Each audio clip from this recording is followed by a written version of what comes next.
Chaos at the Capitol turned deadly today when a woman, a former service member, was shot to death. According to D.C. Metropolitan Police, now 3 other people have died during today's events due to medical emergencies. Senior correspondent Mike Tobin has been tracking these developments all day long, all night long. He joins us now. Hey, Mike, what's the situation this hour?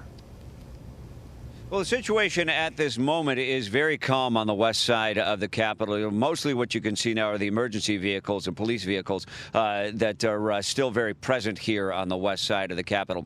But you talk about the people who died out here today, 3 medical emergencies and the 1 woman who was shot. The chief of the Metropolitan Police now says the 1 woman who was shot was indeed shot by Capitol Police. Her name is Ashley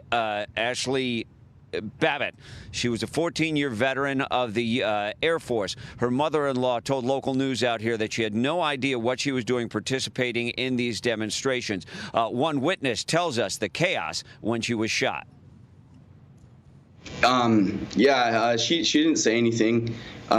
She hit the ground, and that's when I was filming, and I stopped filming. That's why my videos are split in 2, because I had to shine a flashlight on her to see if we could stop the bleeding, and we put our hands on her neck to try and stop it, and we just watched her eyes go wide, and there was nothing we could do.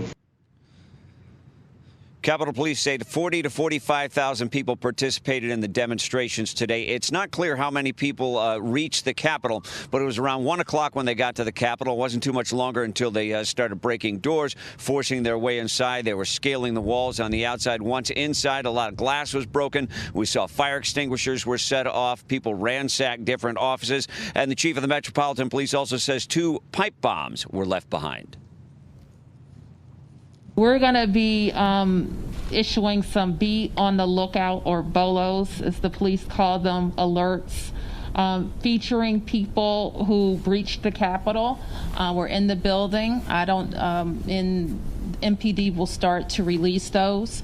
We'll be able to release more when we have some more discussions with the Capitol Police and can review further their video. But we will be on the lookout.